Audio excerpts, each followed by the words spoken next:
Mabilis na rumisponde ang mga tauhan ng San Juan City Police Station matapos mabundol ng isang motorsiklo ang isang batang lalaki sa lungsod. Ang detalye ng report mula kay Patrolwoman Jenny May Dolor.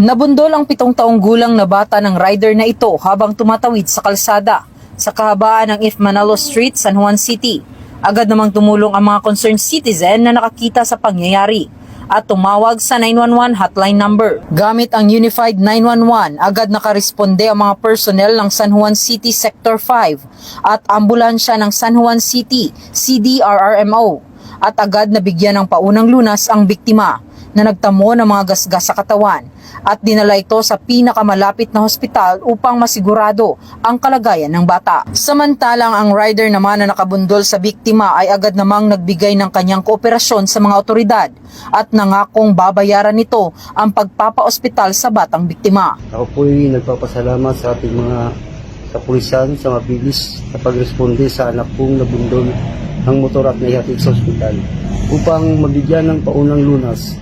Ako'y muling nagpapasalamat sa mga pulis na naka-assign sa Sector 3 Kabayanan San Juan Police.